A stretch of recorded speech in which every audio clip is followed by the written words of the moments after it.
We thought it would be useful to summarize a very lively discussion that we had yesterday evening on the carbon-14 dating, so to preclude resurrecting the entire, no pun intended, resurrecting the entire conversation again this morning. There was a general consensus that we should proceed with radiocarbon dating on the samples that Giulio so magnanimously donated to us to so. Cannot be radiodated because are too little. Fondazione 3M has perhaps a sample that can be dated, but we ask for Fondazione to make the data. Okay. In any case, we have some samples. Grazie, signore. And we're going to press on. Bob Villarreal is going to take responsibility of sorts for the chemical validation and preparation of the samples so that there's no question of what's going to be ultimately submitted. Some concerns were expressed by you in the audience about various things, including the general problem of dating linen. There was also concerns expressed about preferential isotopic diffusion and contamination, neutron capture perhaps, changing the date, carbon monoxide, which I believe is going to be addressed elsewhere, and the generic problem of linen degradation. We invited any of you who have serious concerns about these issues or other issues that we haven't talked about to submit a white paper. Now, to put my money where my mouth is, I'm going to submit a white paper to Bob on subject of linen degradation. I would invite everybody else to do the same. Quantify it and let us take a look at it. And I say us, the collective. We will review these concerns. We're aware of some of them already. For example, we are aware of the fact that the carbon-14 production rate in the atmosphere changes over the years. It's a very slow change because of carbon-14 is produced in the upper atmosphere by cosmic ray spallation. And over the course of time, it changes. And so the uptake in living matter of carbon-14 changes. However, it's a slow change. The half-life of carbon-14 is a little over 5,000 years, and the typical limit for dating is something like 50,000 years. So we're well within the boundaries of that.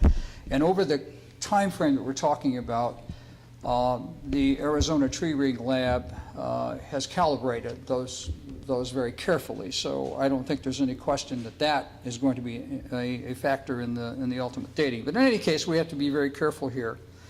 So please submit a paper if you have a serious concern. What we decided to do, which I thought was a pretty good idea, is just use half the samples we have initially. We need some control samples for chemical validation, specifically because of the linen degradation issue. We want to make sure, of course, firstly, that we are dating linen, unquestionably, and that the linen is uncontaminated. But in order to make sure that we're looking at what we think we're looking at, there's a degradation issue. The spectra, for example, the infrared spectra of linen changes over time. So we need some dated linen.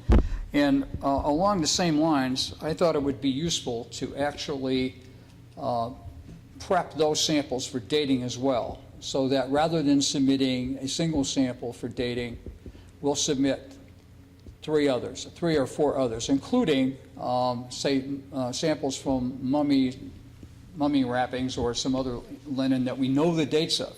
And we'll do this in a blind way. We'll submit a blind test so that the radiocarbon laboratory, Oxford, for example, will get 4 samples. They won't know which one is specifically the linen from the cloth. We will, by that procedure, we will validate linen in general. Okay, so there won't be any question about that, as well as getting a date that it is completely unbiased from the daters. Not that it would be anyways, but I think having a blind test is probably a pretty smart thing to do, in my view. So anyways, that's kind of the plan. After the samples will be after the samples are chemically validated and prepped, Bob's going to seal them in a mayonnaise jar. with his secret Batman ring and hold them until we're ready to do something. And I think at that point, there needs to be some small convention of folks to review where we're at and see if we're ready to submit them for dating. Okay, so that's the plan. I'm sure there's going to be some more comments on that later on this morning, but I thought I would summarize it so to obviate, resurrecting the entire discussion over again. If there's any comments, again, please, serious comments about concerns at the dating, then submit a white paper. That's kind of the way to do it, rather than just, expressing a concern verbally. And it's a group effort, right? We're all in this together, as was stated yesterday, and we really need to collectively work on making this right the second time. I think it was, as was pointed out yesterday as well by somebody in the audience, that we're not going to get too many chances to do this without losing credibility completely. Whereas to the point where nobody's going to believe the date anyway. So we have to be really careful, and we all have to participate in that. So thank you. That's what I had to say. Appreciate it. All right, we were going to have an hour for the discussion on the restoration and other topics. We're actually down to about 45 minutes, but we'll see what happens. Barry again will moderate as he did last night, so I'll turn it over to Barry.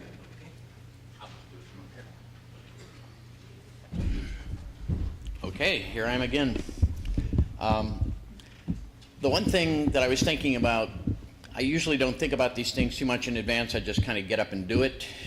But the one thing I was thinking about relative to the restoration is that, and I've probably been somewhat guilty of it myself, there's just constant blaming, kind of, it just seems to be so out of context with the subject matter at hand.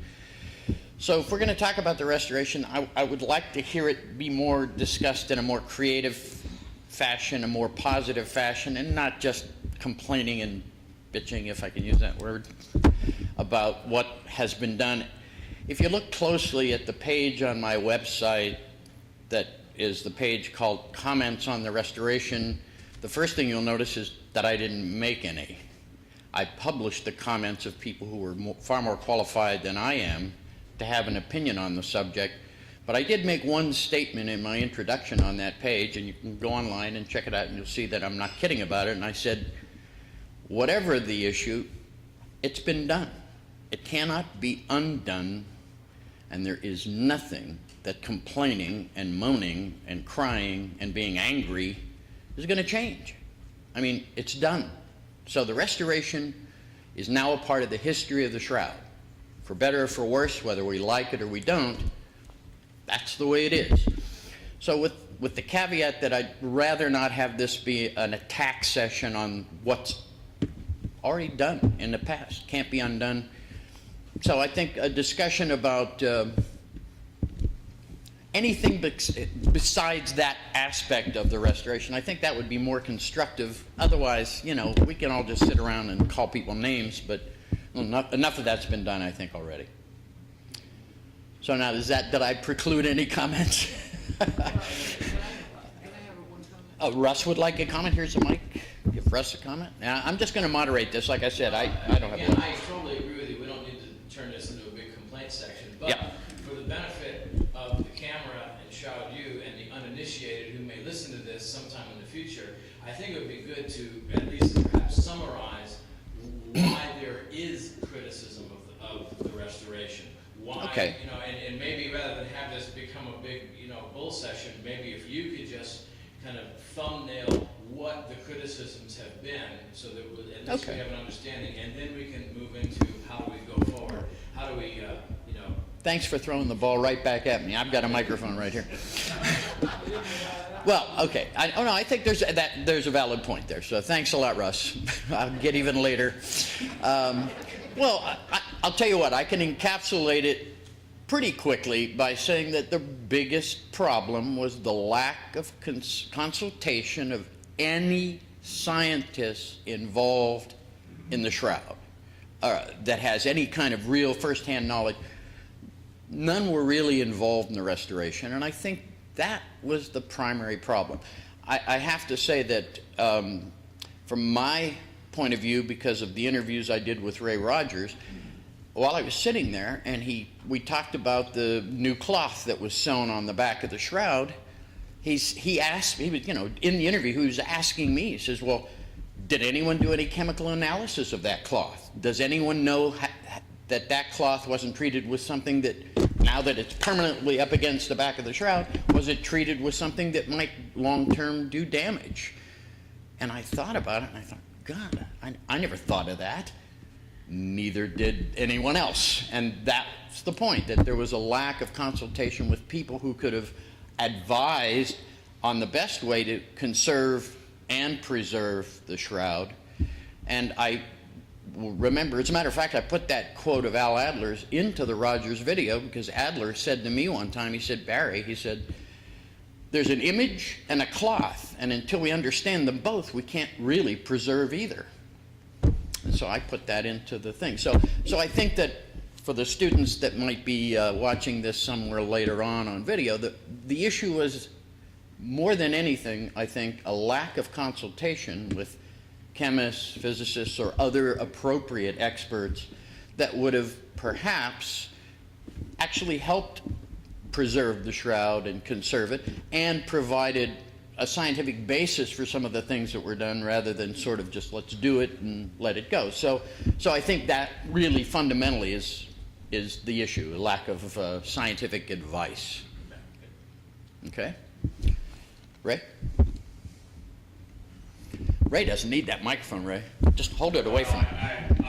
My voice is getting tired. Really? I'll try to keep this pretty short, but I entirely endorse the point that we stop looking backwards and look forwards, and also let's not beat not only a dead horse, but a lot of living people who have received a great deal of criticism over this and have got to be smarting from it. Yeah. From my point of view, the thing that's an issue is that the shroud seems to be held so narrowly and with sort of parochial psychology.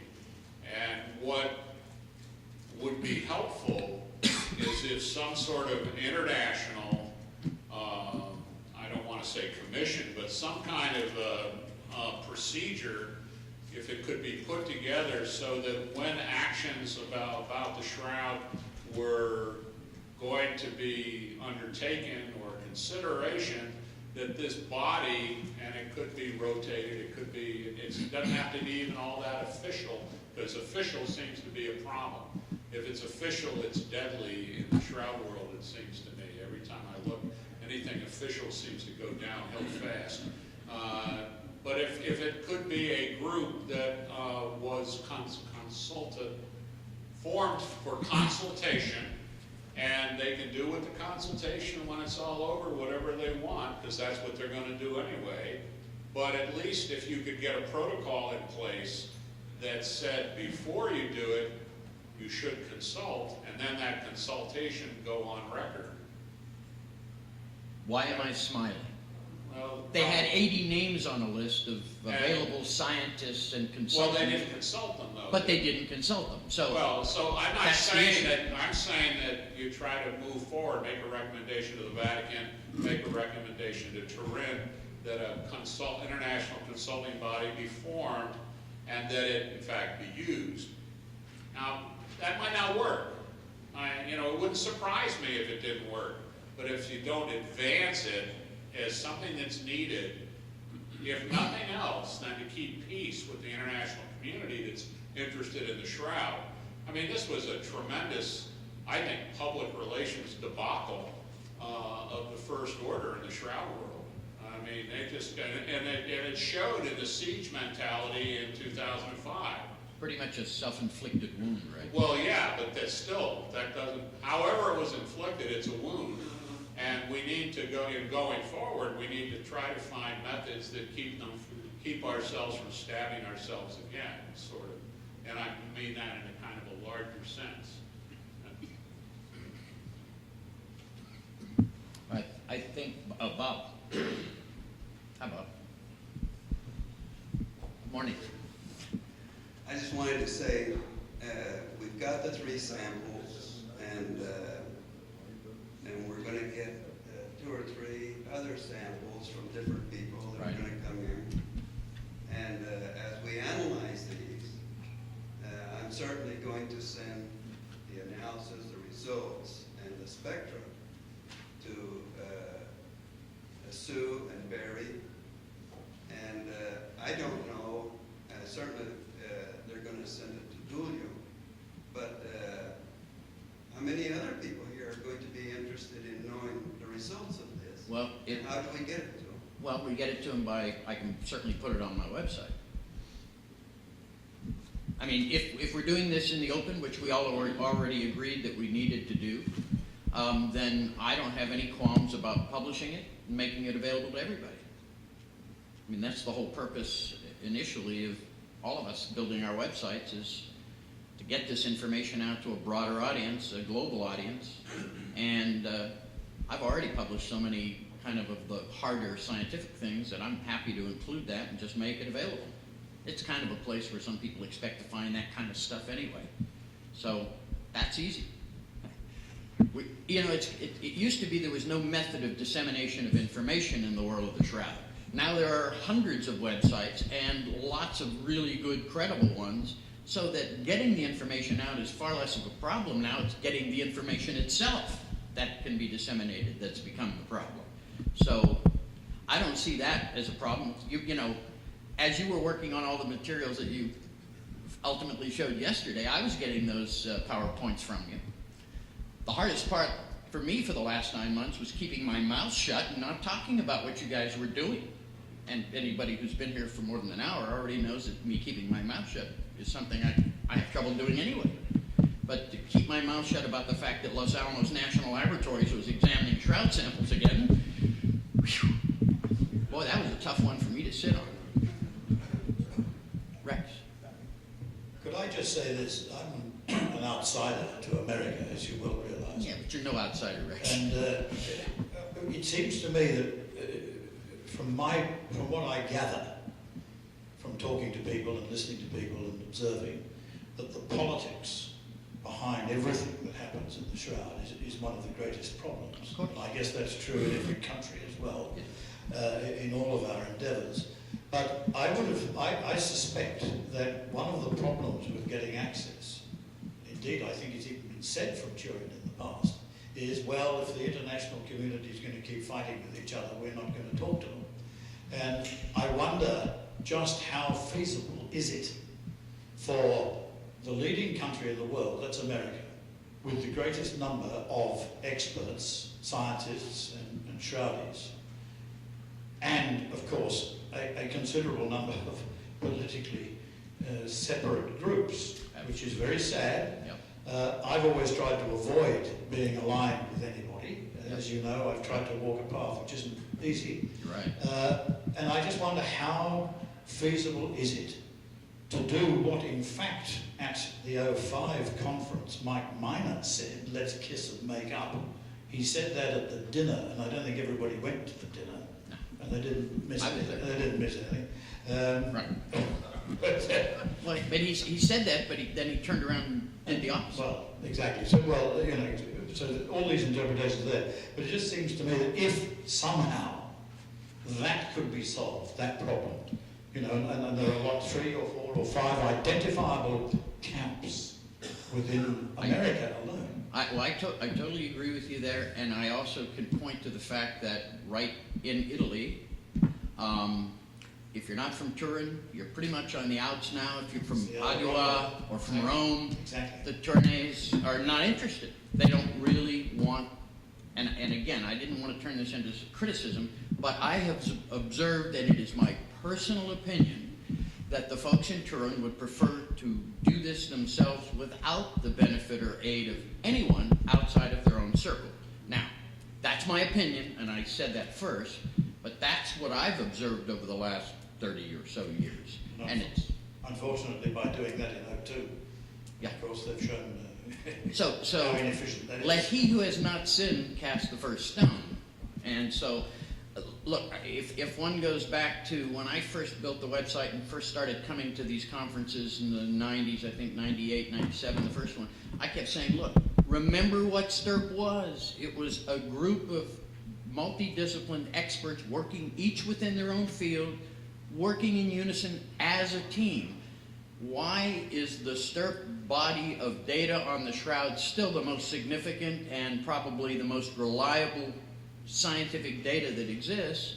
Is because we worked together, we worked within our disciplines, we published the information in credible places, and we did work. I mean, you know, seeing my brother Joe Assett after 28 years, it was like seeing my long lost brother.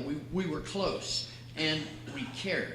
And I think a lot of that's been lost. There's a lot of vying for, jockeying for position. Well, I want to be the one to be in charge, and there's a lot of that. It's just something that occurs to me while you're speaking, and this may be absurd, but is there any possibility that we could somehow make some direct representation to the Pope, who after all owns the thing? You're asking me? And Ratzinger, when I met Ratzinger about 10 years ago, and he's a big shroudy. Oh, I know. He's a very big supporter of it, and I had a one-to-one for half an hour with him.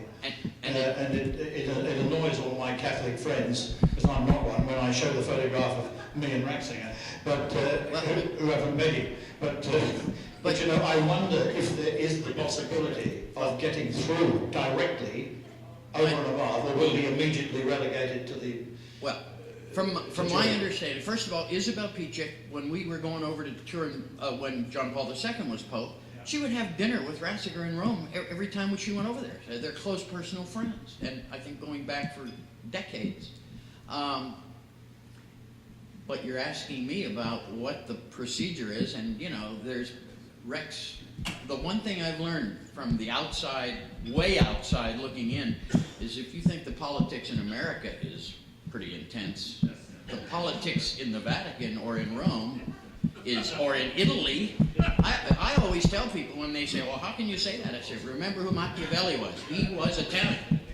And so there's a lot of kind of intrigues that go on right within the Vatican or Rome or Italy.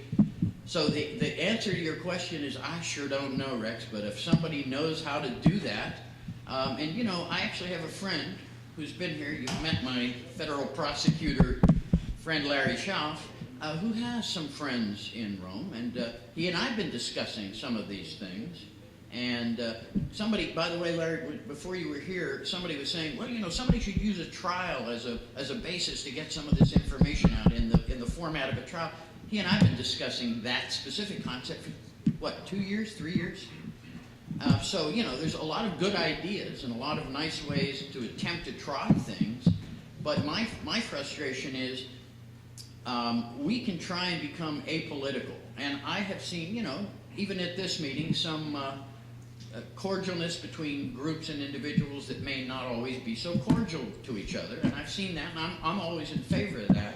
But how do you break the barriers over in Italy? And getting to people like the Pope is something that a nice Jewish boy like me doesn't have a whole lot of experience at.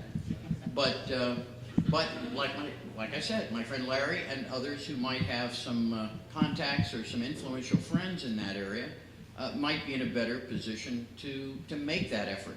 Look, I don't think that it's a bad thing to try. So I think it's a good idea, but I'm certainly not qualified to suggest how that might be done. Barry, I might just point out real quickly that there was a picture of Giulio at the Pope in Neil Swenson's new book. Right. So Giulio was out of the room for a few minutes. We were talking about possibly going directly to the Pope somehow, and Barry mentioned Isabel's relationship with him. You've had an audience with him, so that might be something. I also remember that there are right ways and wrong ways to approach the Pope. I remember what Harry Gove did in 1987, 88. He was so upset with the change in the radiocarbon dating protocol that he wrote an open letter to the Pope, which was published in La Stampa. I think within 20 minutes of the article hitting the streets, Harry Gove was persona non grata and his lab removed from the list of those labs that would examine the shroud. Sure. That's the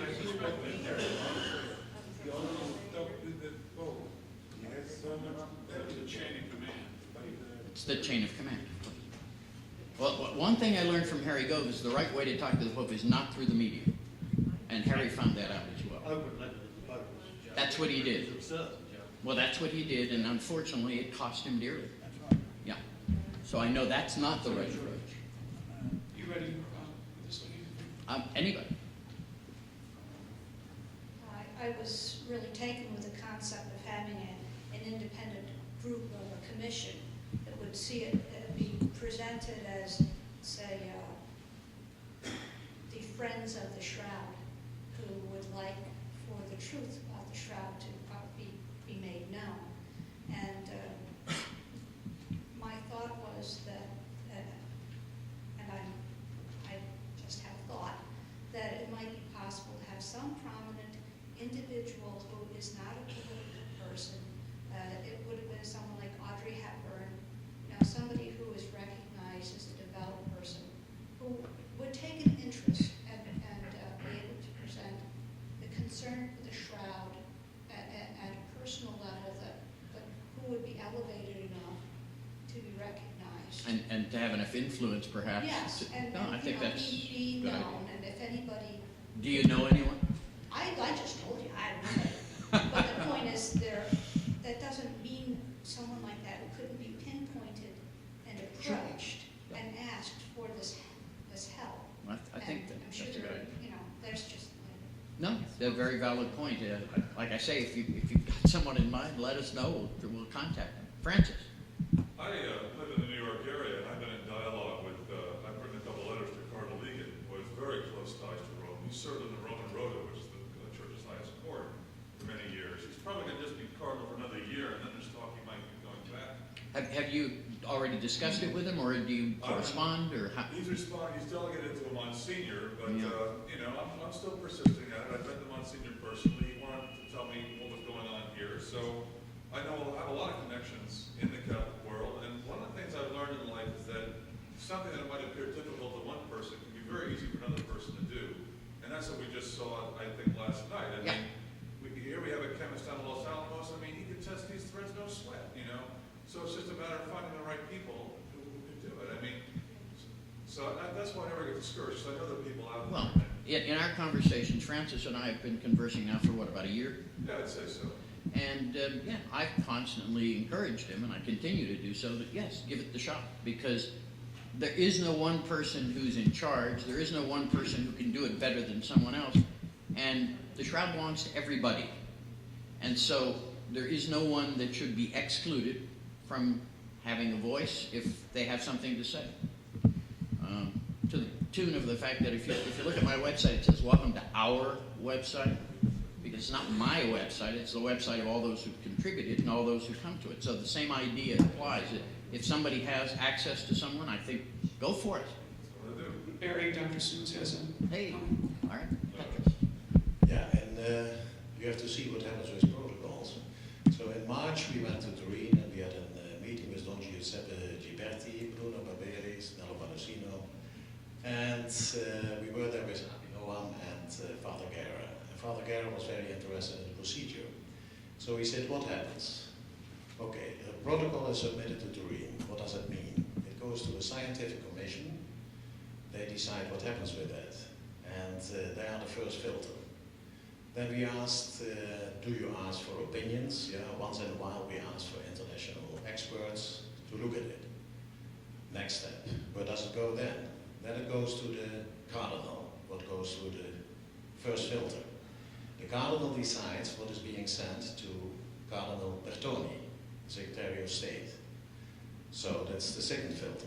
Then it goes to Cardinal Bertoni, and he consults the Pontifical Scientific Commission, and they take a decision what is being done. So we said, okay, what happened to the, for example, the Moala Group protocol that was submitted 2-3 years ago?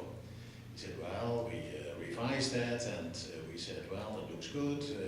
Okay, so when was it sent to Cardinal Bertone? He said, about 8 months ago. What did you hear about it? We didn't hear anything. Did you check? Yeah, that's very difficult to do. So So it's a quite complicated procedure. It goes into the black hole. Nothing comes out. No, you don't know what happens with it. But being European, I think you know the Italian mentality better than Americans, I think, except from Don Corleone, etc. Oh, yeah. But That's not my benchmark. That's not my benchmark. That's an offshoot. Anyway, I go every 6 months to Turin and make appointments with Don Giuseppe, with Bruno, and everybody I want to meet. The scientific commission in Turin is basically the first, second generation scientists that we talk about. And not, for example, people like the younger ones, like we have present here. So it is a difficult procedure, but you have to press it. It means you have to use diplomacy. You need somebody that goes there very regularly and checks out where the papers are, what is being done with them. And even when it goes to Cardinal Pattoni, you have to look at the people around Cardinal Pattoni. He has a couple of bishops that are his secretaries. You have to talk to them. There's one French bishop that is his second secretary. And he is very pro-shroud. So you have to contact all these people. Then you know what the papers are, you know what is going to be done with it. Well, I think Petrus. So that is the whole procedure that you have to follow from the beginning till the end. If you submit a paper to a scientific magazine, you have to follow up also. You have to what is happening with it, who's reviewing it, call these people, do something. What I think. And that is the same that you have to do with the protocols. It is a lot of diplomacy, and it means that you have to go very regularly over there and understand also the Italian mentality. If you come as an American and you talk the way as an American with Italians, that is not the way to do it. Well, I think. Because it's too direct for Italians. I think one of the problems. It's not Latin. I'm sorry, but as a moderator, it's very good to hear everybody's opinion. And then at the end, I would love to hear you to summarize. Okay. I'm sorry. Fair enough.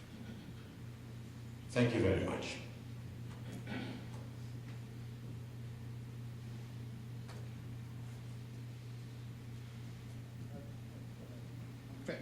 If a fresh approach is needed, I think one group that has to be involved are Legionaries of Christ.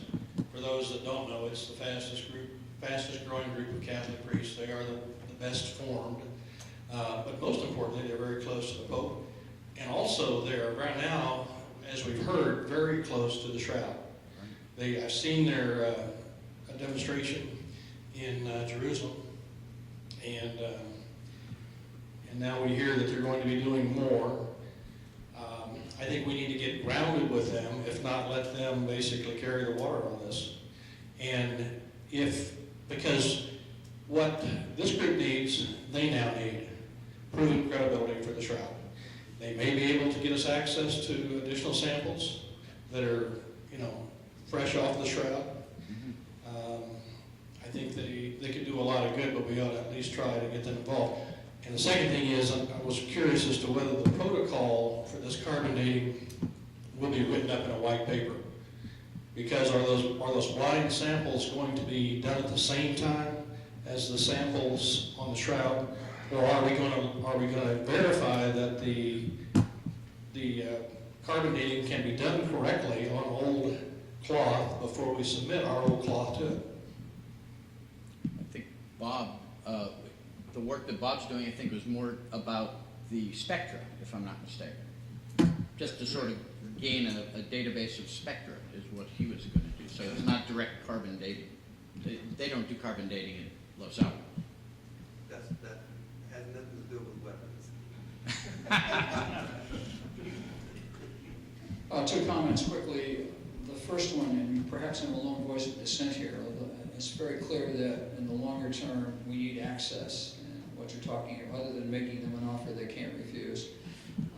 We do need, to get fairly unrestricted access to collect the data we need. I would caution at the moment rocking the boat right now, given the fact that we're going down this path. I don't know that rattling cages is going to do us any good in the path that we've chosen, and may in fact do us some harm.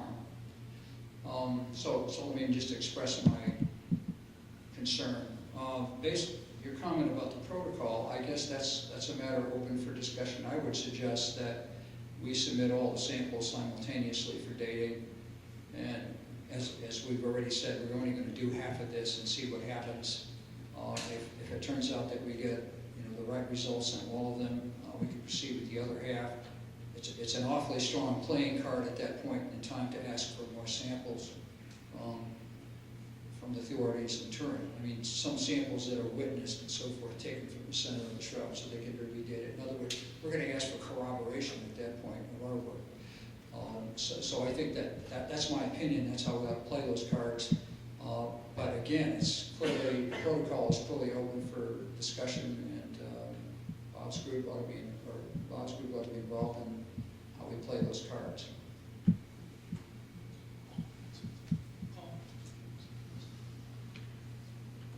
I just wanted to make some general comments in addition to what Dr. Soons has made, and I want to completely agree with what Dr. Soons has said.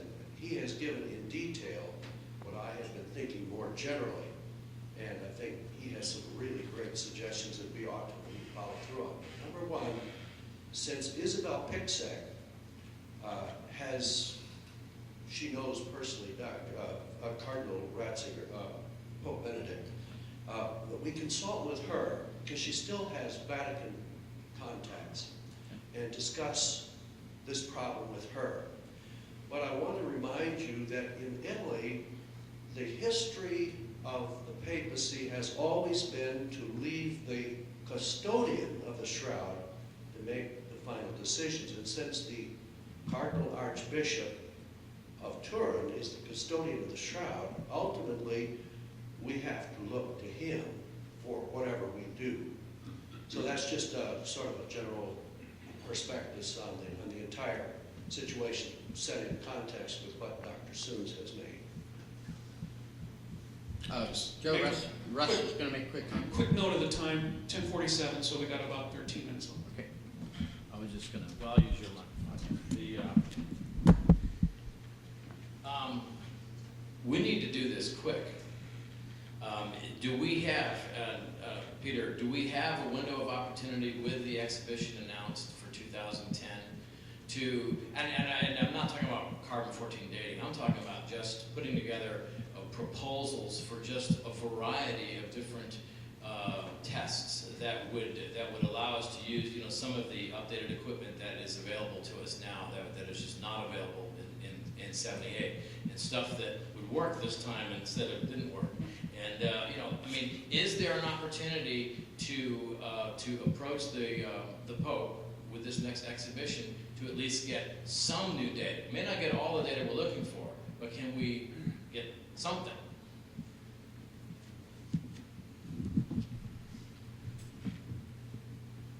Avinom and maybe are cooperating with the permanent expositions from the Legion as a prize, and Father Guerra is the father who's in charge of that. And he has an extraordinarily good connections also with the higher layers of the Vatican. So I think that there is a big window of opportunity there to do that. So we have to be in contact or form a group, a commission, and say what do we want to do, and is it possible to do it? I think that is a pretty direct link, because the legionnaires are under the wings of the Pope, and like was being said, they are one of the fastest growing, very active groups within the church, and they have taken as their flagship basically the Shroud of Turin. So we can get a lot of help from them. And we are in continuous contact with Father Guerra. And the top of the Legionnaires is backing Father Guerra completely now, because they've seen the results of the positive results of the expositions, and lots of visitors, lots of positive reactions. There's a very, very big window of opportunity via that to go to the top. Okay. I think that is our best bet at this moment. I have a question myself, and maybe somebody can answer it. On June 2nd, Pope Benedict announced that the shroud would be shown in 2010. On June 3rd, the Centro, or the Archdiocese of Turin, announced there would be no science done during the 2010 exhibition. So that window closed? I don't know, no, I mean, I'm asking somebody that might be more knowledgeable, is that, you know, does that close the door, or is that just? No, not really. To give you an example, what I did in the last couple of weeks with my people, we made a couple of movies where you go from the 2D, build up the 3D completely, have it moving, and then go back again, front, back, face, etc. And we are going to talk in Turin also that during the exposition, when you have the long lines of people going to the church, that these things can be shown. Excellent. So I'm working on these things personally in my field already, but we should combine that and make a commission and make a lot of proposals. And with that we go to Turin. We talk to Giuseppe Giberti, who's the right hand of the Cardinal, and Bruno Paperis. Right. You go right to the top there. I go there every 6 months, just for diplomatic reasons. And to keep all the contacts very warm, and you know what's going on there. So you don't think the door is necessarily closed? No, I don't think so. Good, good. Julia? I have to say that now the Vatican and Turin people are very close. Just in 2002, they have asked for a proposal from the Board of Scientists about some new tests to be done on the shroud. 6 years after, these proposals are closed in Turin. No proposal has been published, discussed, and so on.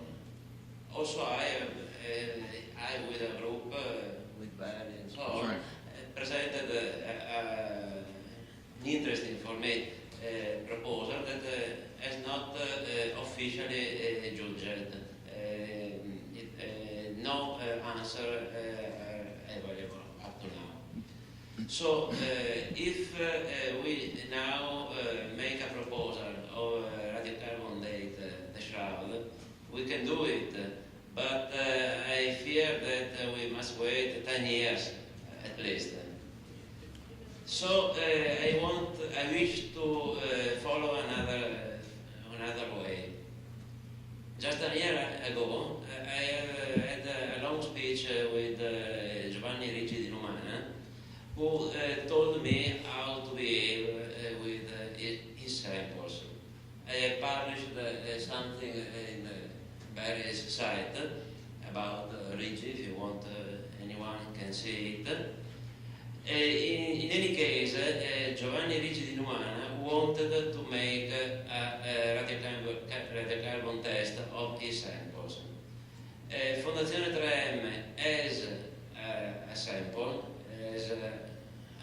I don't know, but I think that this sample is greater than 5, perhaps 10 milligrams, so it is possible to make radiodating.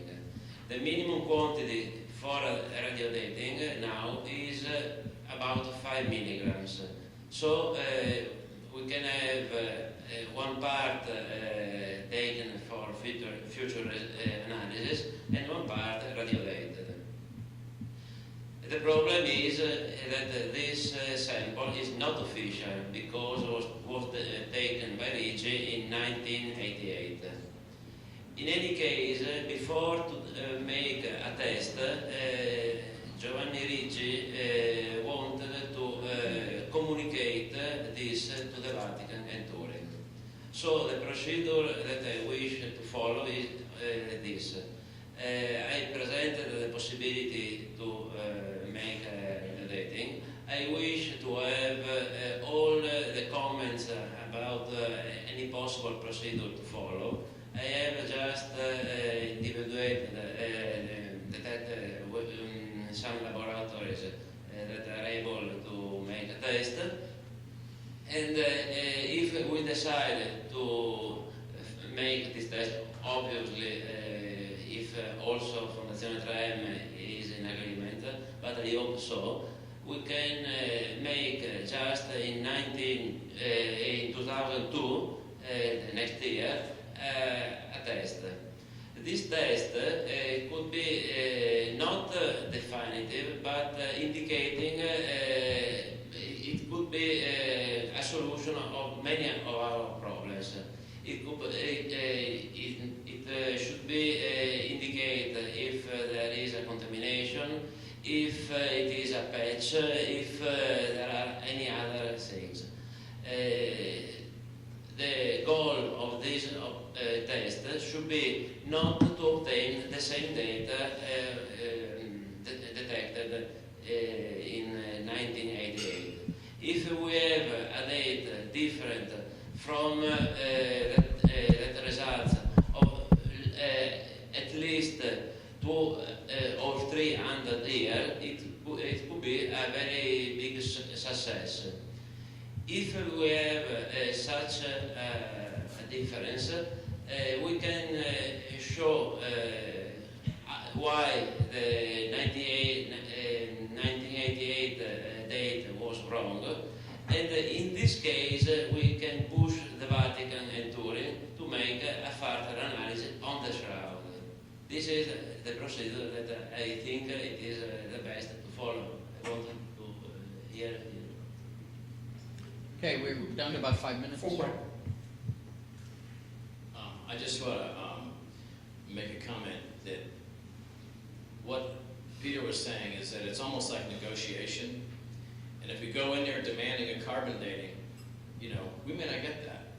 So what if we were to, present, we have gaps in the data. We have some things that we'd like to find out that we didn't find out in 1978, or things that, or there have been, there's a variety of different things that we need to know. We could present a proposal that lists numerous things, including carbon dating. Now maybe we don't get carbon dating, but we come out of it with something as opposed to nothing. So that's my only proposal, is negotiate on this. I think it might be useful to use the 1978 STIRP success really as a model. What made 1978 successful, I think, and of course I'm not a participant, but I was sort of an observer and directly followed it closely over the years, was that first of all a dramatic scientific event about the shroud that revealed a new finding had appeared, that is the BP8 analyzer.